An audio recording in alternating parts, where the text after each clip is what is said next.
Хайырлы ерте, Илнің түп телеканалында Татарстан яңалыклары, студияда Чулпан Әмири біздің бүгінгі шығарылышты. Қайғырту шундай була. Ватан соғында тұрушы Ирадның гаиләсенә бір атна ішінде бушлай газ кірткәннәр. Юлыгыз қараулымы? Октаныш районынан біздің репортаж. Фермер буласын келсе, Татарстанда махсус грантқа гаризалар кабул ителә башлады.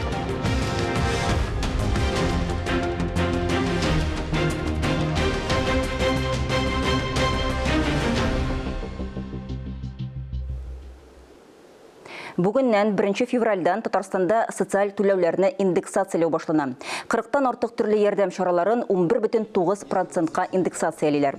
Ана капиталы да артачак. Ана капиталы бала тугач бирелә торган социаль ярдәм, аның күләме узган ел 524 мең сумны тәшкил итте. Ана капиталы программасын тормышка ашыра башлаганнан бирле төбәктә 386 мең сертификат бирелгән.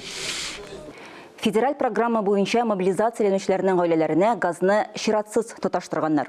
Алдагы видеозмабыз героеның ире махсус хәрби операцияга октябрь айында киткән.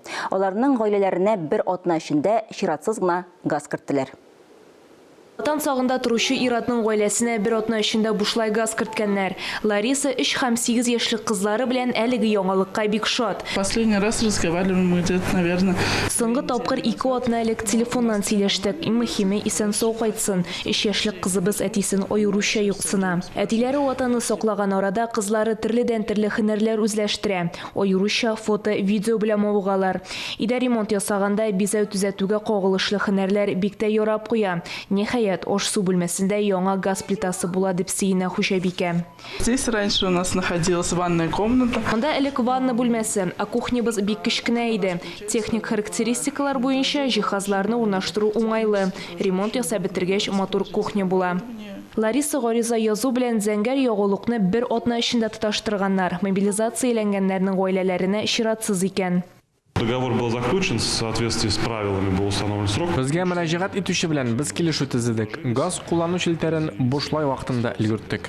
Татарстанда зәңгәр ягулык 7 мең объектка тапшырылган. Һәр иртә җылы булсын өчен тагын 16 мең объектка газ кертелү планлаштырыла. Привести в порядок к его возвращению, чтобы он хотя бы этому обрадовался. Дина Нечметдинова, Елизавета Жукова, Домир Мөхәммәтханов, Татарстан яңалыклары. Бүген һәм иртәгә, ягъни 1 һәм 2 февральдә Казанда ел сайын уздырыла торган Андрей дип исемләнгән хәйрия акциясе уза. Шәһәр халкын республика фон үзәгендә кабул итәчәкләр. Кан тапшыру 2 көн дәвамында иртәнге сәгать 8-дән көндезге 12-гә кадәр Җиңү проспекты урамы 85-нче йорт адресы буенча үткәрелә. Әлеге акция онкопациентларга ярдәм итү буенча «Мы вместе, без бергә» төбәк-ара автоном коммерцияле булмаган оешма катнашында уза. Һава торышы көндә үзгәреп тора. Көннең берсендә яңгыр, икенчесендә кар ява. Шул уңайдан республикабызда карны чистарту техникасы вакытында юлларны чистартырга тырыша. Районнарда да әлеге эш актив рәвештә алып барыла. Әйтик, Октаныш районында Октаныш юллары оешмасының бөтен көче урамнарны кардан чистартуга юнәлтелгән. Район халкы әлеге эшчәнлектән канәгатьме? Әлеге сорауга җавап алдагы язмада. Көн саен менә иртән сәгать 4-тә чыгып юл кырларын тартып алабыз инде. Фидаил Гыймазов Октаныш юллары оешмасында 10 еллар хезмәт куя. Бүген дә ул яраткан хезмәтендә юлларны кардан арындыру эшендә катнаша. Октаныш юллары оешмасы район үзәгендәге юлларны чистарта. Юллар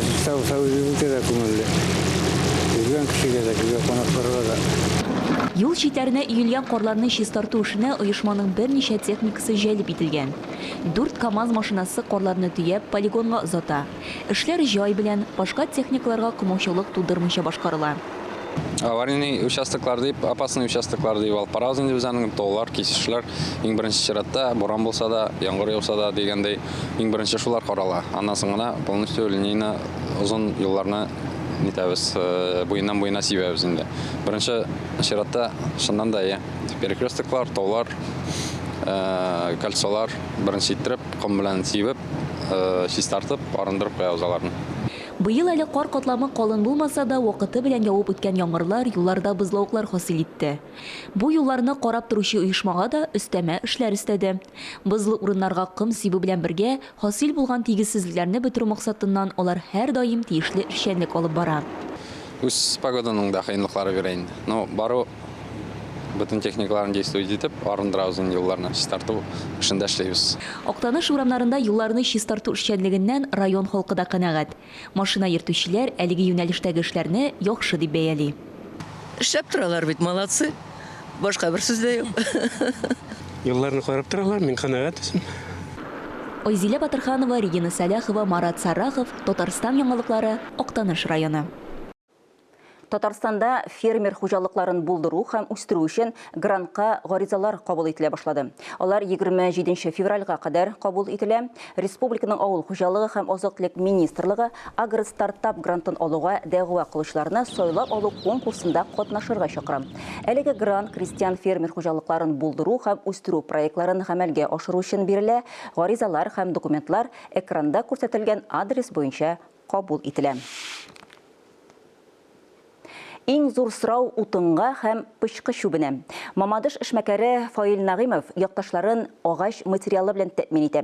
Урта Кирмән авылында яшәүче эшмәкәрнең пилорамасы 11 ел элек эшли башлады.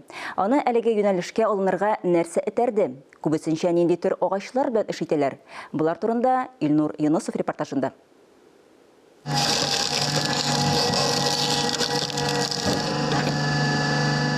Наил Фәсхетдинов ял көннәрендә дусты Фаил Нагыймовка утын ярырга булыша. Бу эшне УАЗ машинасы мостына җыелган гидравлик җайланма ярдәмендә башкаралар. Яңа төр эш коралын үзләре ясаган, ул электр белән эшли. Балта ролендә КАМАЗ автомобиле рессоры. Агач пүләнен өстәлгә куясың да, цилиндр аны үзе этеп китерә. Биредә бер генә кеше дә эшли ала. Иптәш белән булганда тагында уңайлырак диләр. Көнгә 2 машина арбасы утын ярырга мөмкин. Ilk şekilde balta bilen utunu yardım edildi. 380 voltga eşley, gidravliski. Bik yaxşı jaylama tez eşleysen, менә 1-2 saat içinde şu utun yarıldı.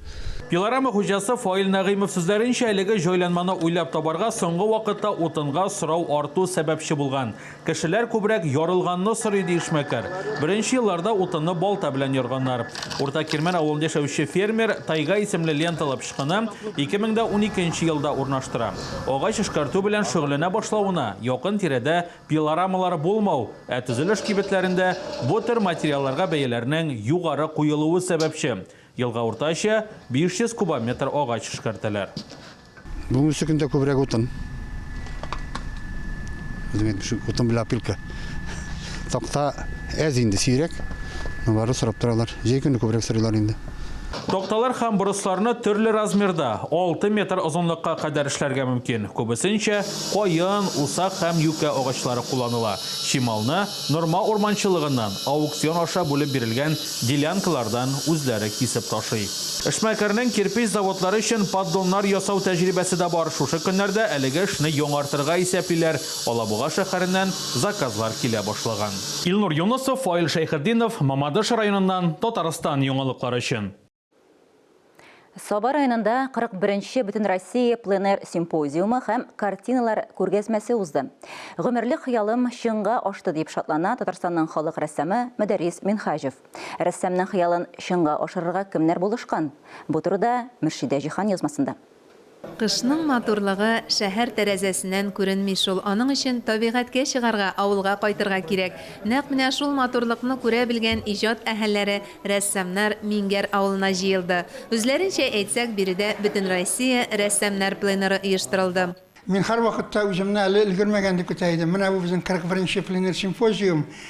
Ниһаят менә безгә насыйп булды монда килергә. Мингәрнең табигаты теләсә кайсы фасылда сокланып туймаслык. Иҗат өчен барлык мөмкинлекләр тудырылган. Оҗмахка тиң җир икән дип сөйләде Чуашстанда яшәп иҗат итүче рәссам.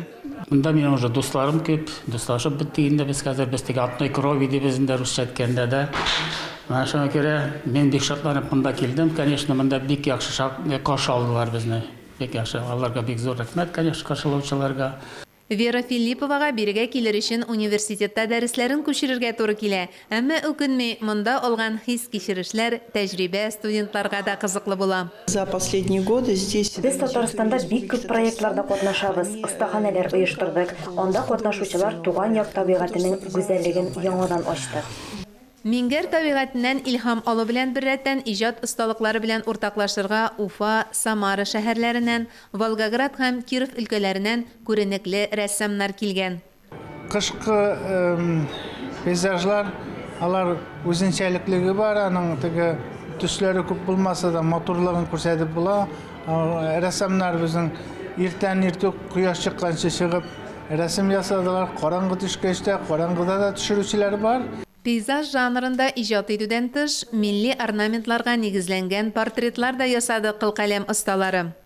Этот портрет был написан с натуры. Әлеге портреттагы ак әби Шәмсүнә, аңа 95 яшь, ул шундый нурлы, берничә тапкыр үзе белән очрашып ясадым. Әлеге күргәзмә 2 атна эчендә ясалган рәсемнәрдән оештырылган, аларның әле буяулары да кибеп җитмәгән. Bu yaklарда мин беренче мәртәбә саба яклары бик катышы, бик матур, урман яклары кирәчләргә бай, соңы тагын бер әйтеп китәсе килә. Монда килеп төшүем минем өчен әйтерсең лә чит якка килдем мин, за граница димәк киләм, чит як. Шуңа күрә бик матур, бик әйбәт. Саба төбәге батырлары белән генә түгел, рәссамнары белән дә данлыклы. Мадияр Хаҗиев, Альфред Шәймәрданов, төрле төбәктән рәссамнар чакырып пленэр оештыручы Мөдәррис Минхаҗев үзе дә Шәмәрдәннән. Туган ягыма кайтып, рәссамнар белән аралашып иҗат итәргә күпме хыялланган идем. Рәхмәт якташларыма, аеруча шушы Мингәр манарасы кунакханәсе җитәкчесенә ди рәссам. Бер көнне килде Җәүдәт Митхәзович, салкын көн. Ул карады да ничә кеше монда ди. Без 20 кеше идек шул мизгелдә. Иртәгә була итек ди. Менә безгә бу итек түгел, бу ботинка булган бу. Һәрбер безгә менә шундый җылы, уңайлы итекләр китереп бирделәр. Без шуны киеп эшләдек, шу хәт яхшы булды. Рәссамнарның тормышын аңладым шушы 20 көн эчендә. Алардан да скромный, алардан да тәртипле, итәкатьле, минем кешеләр күргән юк. Алар теге күмәчне матур итеп кисеп бирсәң, аны мактап сиңа теге икра итеп башлыйлар. Республика җәүһәрләре күргәзмәсенә куелган 100 картинаның 36-сы Мингәр манарасы кунакханәсенә бүләк ителде. Бу хакта ябылу тантанасында Бөтен Россия пленэр симпозиум җитәкчесе Елена Шилина игълан итте. Шулай ук оештыручылар да рәссамнәргә дипломнар, истәлекле бүләкләр тапшырды. Искиткеч шул кадәр зур хезмәт куйганнар алар. Аларга алкышлар. Безгә рәхмәт. Мин булай юк булыр дип уйламаган идем. Шул кадәр мин шат. Рәссамнар белән иҗади хезмәттәшлекнең дәвамы да була. Июньдә уже безне чакыралар җәйгә, чөнки без кышында матурлыгын күрә белдек. Җәй инде ул монда инде сандугачлы җәйләрне әлбәттә төшерәчәкбез. Һәм хыял бар. Монда даим рәвештә иҗади даш ясап, Рәсәй күләмендә рәссамнарны чакырып, шунда алар белән эшләп бүләк итеп калдыру. Олай гына да түгел, тиздән яшь язучылар, шагыйрьләр белән дә иҗат остаханәләре уздырырга әзерләнә оештыручылар. Мөршидә Җихан, Илдар Галәветдинов, Татарстан яңалыклары өчен Саба районыннан. Башкалабыз Казанда елдагыча Илһам шишмәсе 3нче төбәк-ара җыр бәйгесе уздырылып килә.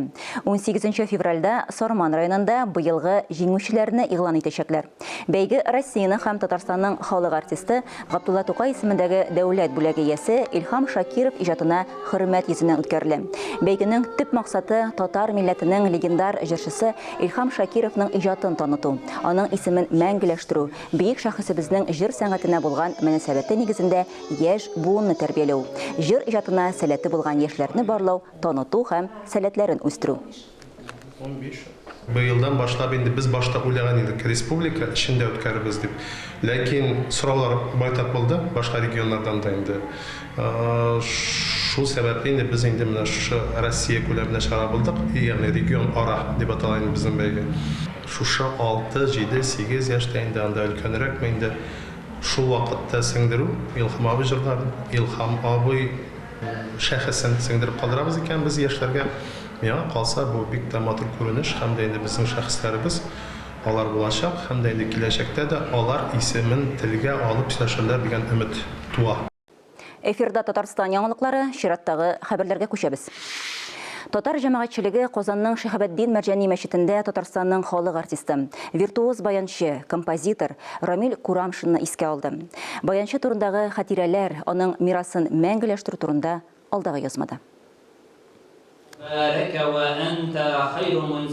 Коръән ашы Әл-Мәрҗани мәчете имамы Ансар хәзрәт Мифтаховның вәгазы һәм изге Коръән аятлары белән үрелеп барды. Әлеге чараны Рәшид Вахапов фонды һәм Түбән Новгород өлкәсе татарларының Казан якташлыгы рәисе Рифат Фәттахов фонды оештырды. Мәҗлескә күренекле сәнгать әһелләре, милли җәмәгатьчелек чакырылган. Рамил абый Курамшин ул бу дөньяда бик тыйнак кеше иде. Ул бик шапранмады, масаймыйча әкрен генә яшәде. Ә бит Рамил Курамшин заманында татар баянчылары арасыннан беренче булып телевидение өчен концерт эшләгән, зур концерт эшләгән кеше. Аның бик күп язмалары бар иде, бик күп язмалары, аудио язмалары. Һәм менә безнең беренчесе булаларны туплау. Рамил Курамшин мәктәптән соң Казан педагогия институтының музыка факультетына укырга керә.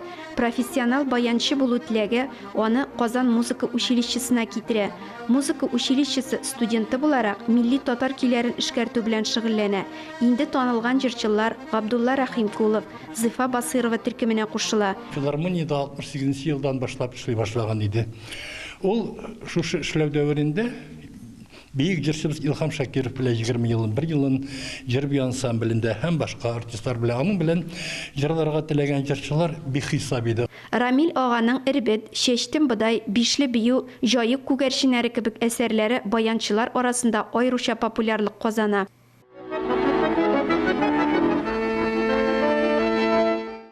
Рамил абыйның гомерлек дуслары, легендар баяннары, үзләре зур, үзләре авыр. Баянчының сәхнәдә төз басып уйнавы тамашачысына хөрмәте ул. Ул безнең италон иде. Аның сәхнәдә чыгышлары, аның үзен-үзе тотышлары, милләт баласы, татар музыканты белән шундый булырга тиеш. Рамил абый балачагын сагынып, кышын кар яуганда абый белән урамга чыгып, йорт тирәсен чистартабыз.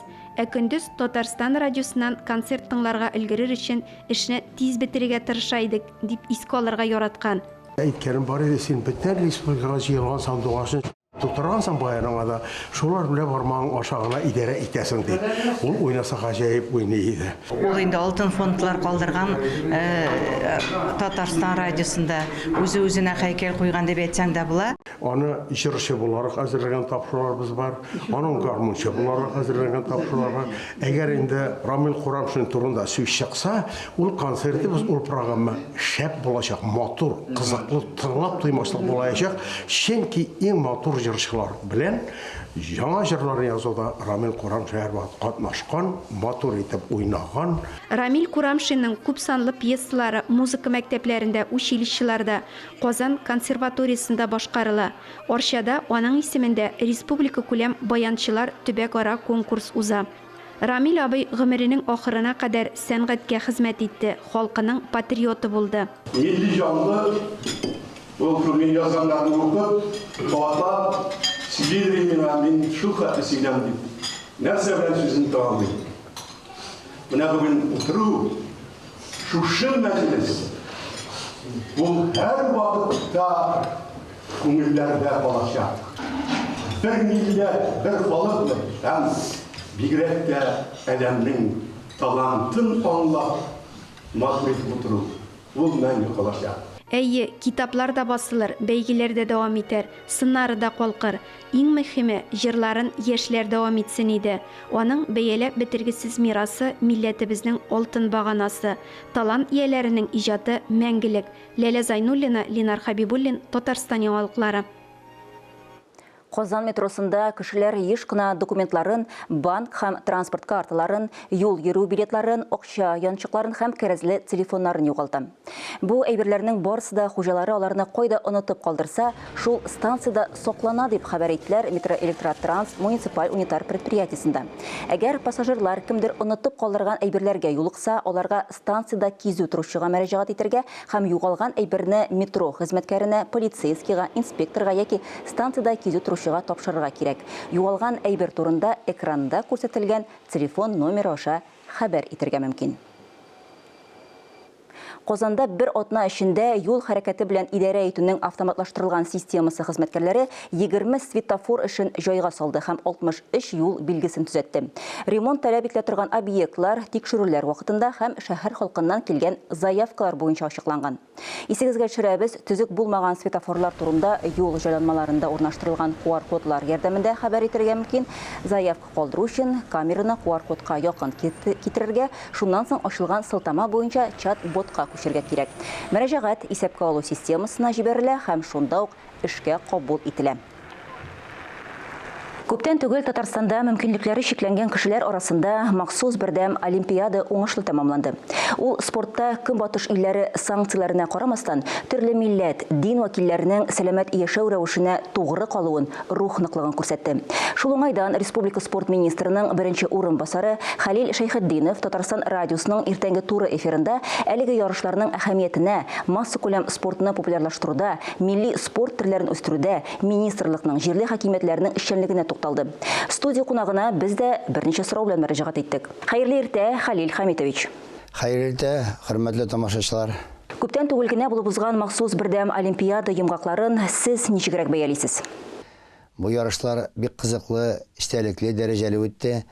Беренчедән инвалидларга игътибар бирү, бу спорт түрләрен арттыру, җәелдерү нәтиҗәсе булды. Мондан инде медаль һәм беренче урын алу түгел, бу ярышларда катнашып, үзеңне күрсәтү, үзеңне таныту һәм инде безнең бигрәк тә сау-сәламәт кешеләр өчен, иренгән, ялкауланган кешеләр өчен үрнәк, беркайчанда рухны сындырмаска, нык булып, көчле булып, физкультура спорт белән көндәлек шөгыльләнергә этәргеч ясар өчен бик матур чара булды дип әйтәсем килә. Көнбатыш илләренең санкцияләре республиканың спорт тормышына нинди йогынты ясады? Без соңгы елларда Россиягә карата Көнбатыштан санкцияларның күрдек.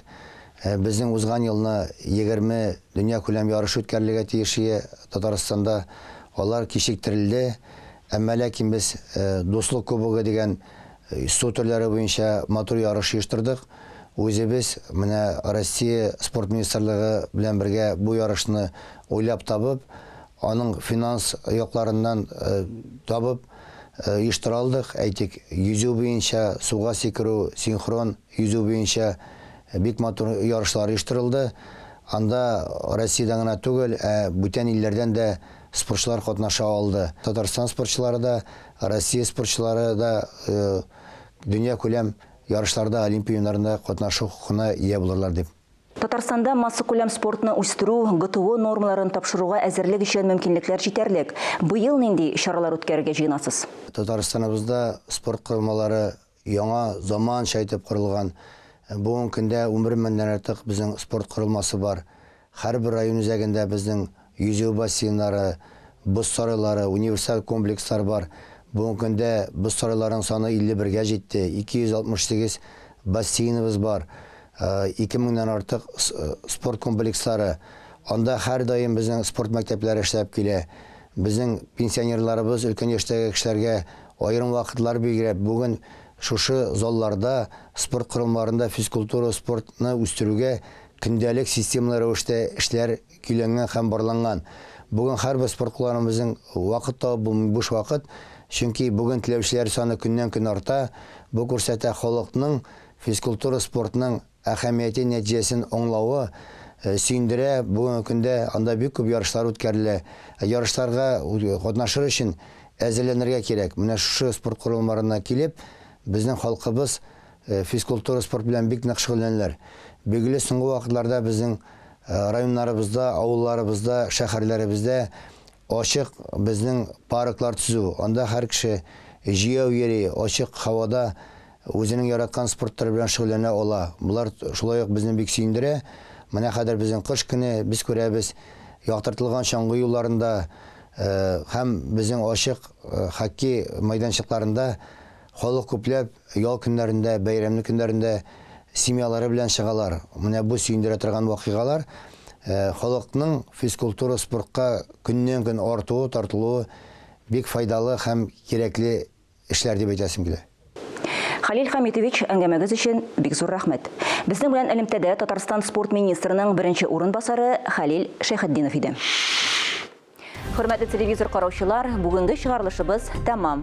Рекламадан соң эфирне хәерле көн Татарстан тапшыруы дәвам итә. Бүген студияга кунакка Нурлы Ислам проекты авторлары Ринат Исламов һәм Зөлфәт Зариповның килүе көтелә.